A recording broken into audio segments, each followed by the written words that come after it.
And I looked at it kind of awkwardly at first. It's because I was a little lost on why she even telling me this in a club full of women and we enjoying ourselves. But she said that to me. She said, I've never done nothing wrong. I just try to pursue my career.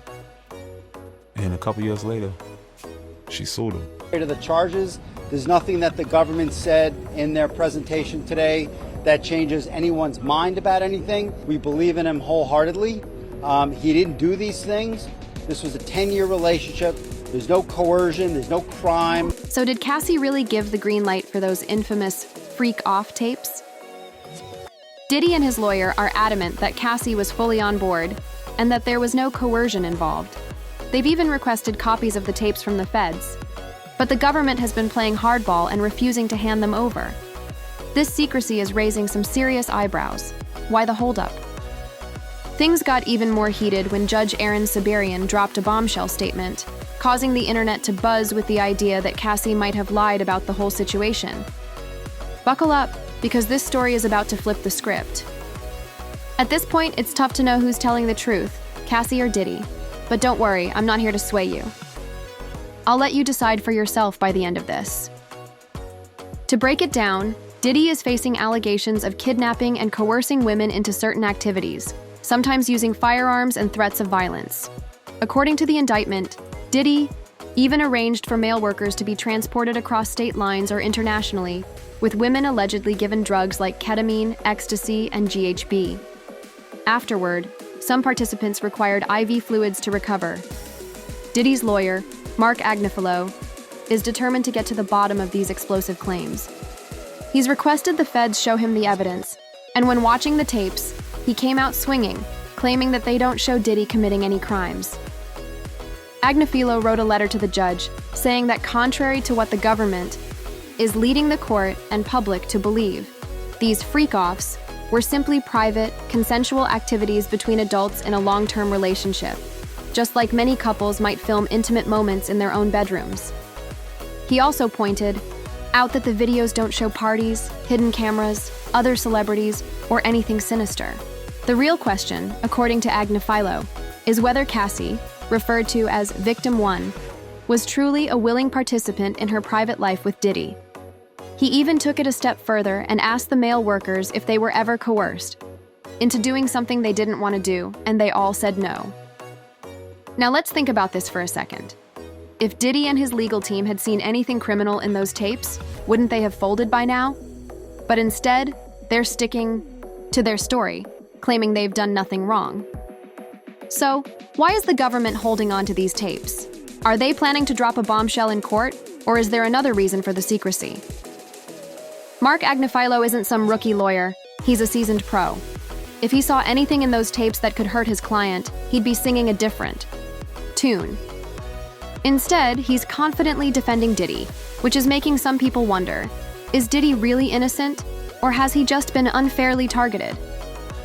Recently, there's been some whispers suggesting Cassie might not be coming clean.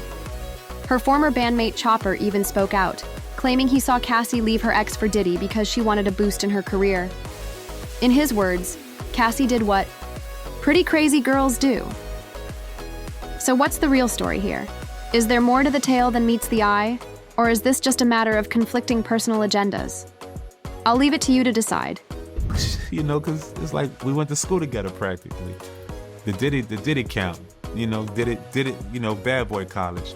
She was so happy to see me, and we took shots together, and she told me, I swear she told me, she said, I never did nothing wrong to him. She said, I did everything right. I was just trying to pursue my career. You know that, huh, Chop?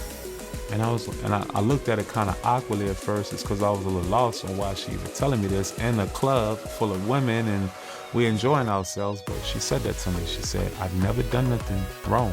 I just try to pursue my career.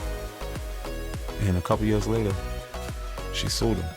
I'm not going to sit up here and say that Cassie was an angel in the situation, because Cassie cut up too.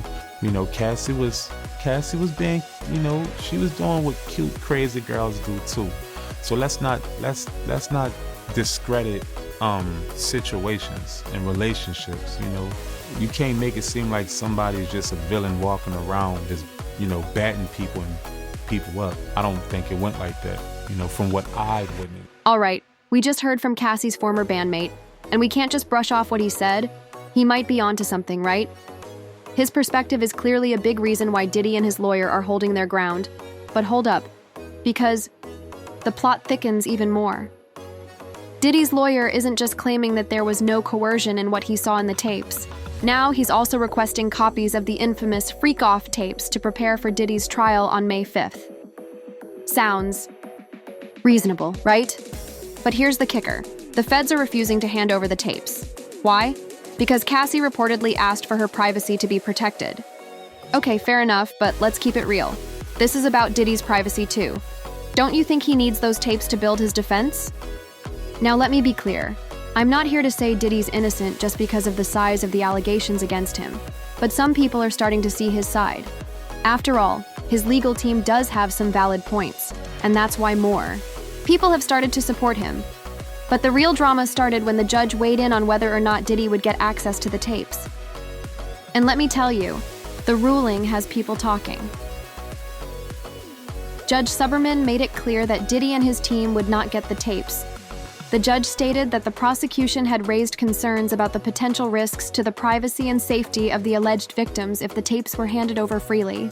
He also pointed out that Diddy's team hadn't fully negotiated with the prosecutors to come up with a better alternative for viewing the tapes.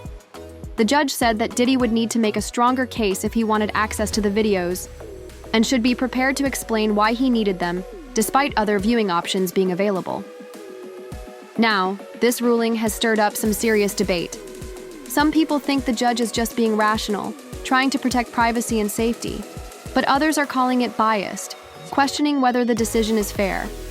One fan even said it sounded like corruption, while another felt the defense was clear about the limitations on viewing the evidence. They argued that the difficulty in scheduling time to see the tapes should have been enough reason to force the prosecution to hand them over.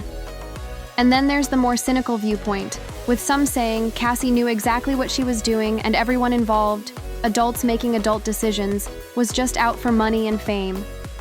It's crazy how many different takes people have on this whole situation. So, what do you think? Are the feds being biased by not letting Diddy's team have the tapes? Do you think Cassie might have lied about not consenting to the freak-off? Drop your thoughts in the comments below, and I'll catch you all in the next video.